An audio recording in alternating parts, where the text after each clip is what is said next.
Negrosanon tanan. Nalipay ako nga sa una nga yun, nakatambong ako sa inyo nga pinakasikat nga panaad sa Negros Festival. This is truly a tremendous occasion, the Festival of Festivals sa matahong na probinsya, Negros Occidental. What a joy to be here and to greet and meet all our old friends and new ones, led of course by the tallest and greatest governor of all, Governor Bong Lacson.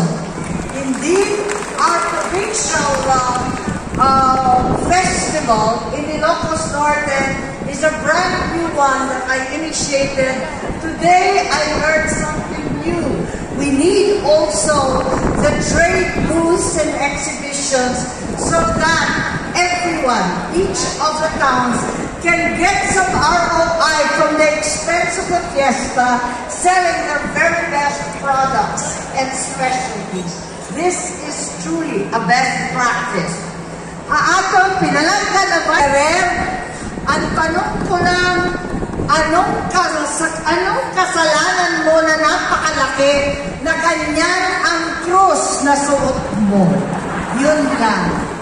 Baka alam ni Yoye. Atong mayor, our great mayor, Alvin Benitez, who is here representing the special, extraordinary city of Bacolod.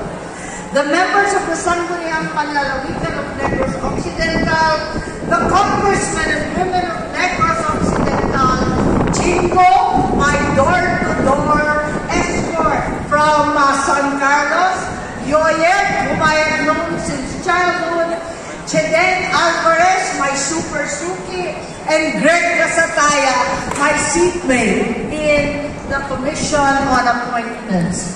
All the mayors of all our towns, the vice mayors of the 32 LGUs of Negros Occidental, bawat isa sa inyo ay panalo na dahil nakilahok kayo. Because you joined this contest, you are all winners, and I congratulate you for this colorful and festive occasion. To all our elected officials, Mr. Ray Fernando Diaz, our administrator, and the Executive Committee Chairman, mga pinalangga ko, mga Negrosanon. Talaga naman, the word, pana, is a Hiligaynon word for vow or a promise. And today's theme, as expressed by our good governor, is the living promise of better and brighter days for the province of Negros Occidental. Avance Negrense indeed. The promise of bright and better days by our forefathers has finally arrived. And Panaad is no longer a mere promise, but in fact, achievement. According to the PSA in 2022, the GDP of Negros Occidental was 246.39 billion pesos. The GDP of Bacolod has grown by 9.8% year-on-year, now hitting 132.81 billion. The combined GDP of Bacolod and Negros accounted for almost 40% of the GDP of Western Visayas. Panaad fulfilled indeed. Palakpakan natin ang ating mga opisyal today. Avance Negrense is not a mere slogan, not another catchword, but the truth, the reality of the progress and prosperity of this great province.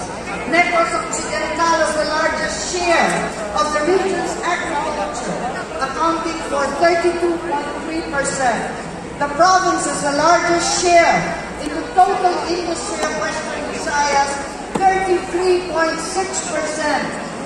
which stood at 205 billion for that period. We are rich and lucky indeed, and truly these numbers are backed by tangible development. As an example, on my way from Bacolod City, from the airport in Silay, I couldn't help amazing construction boom currently taking place in Bacolod and Negros Occidental. Local, regional, and national property developers are rushing to offer migrantes the best they have to offer, setting up multi-billion projects everywhere. Flying from San Carlos to the city, once again it was hard to avoid noticing the huge number of solar panels, the number of factories and other developments everywhere visible. I see also in Bacolod the rapidly rising skyline of the BPOs, renewable energy therefore, developing solar, hydro, geothermal, and biomass energy sources are replete in our province. And things will only get better. On the 12th of March, the Senate passed on third reading Senate Bill 2507, Negros Island Region Act, to which we all support. The President will be signing that into law within a few days. No doubt that law will only serve to bring government goods and services even closer to the people of Panay Island and to all Negrenses throughout the region. However, even as we celebrate the success of Negros today, we also recognize the dire and compelling challenge of El Nino.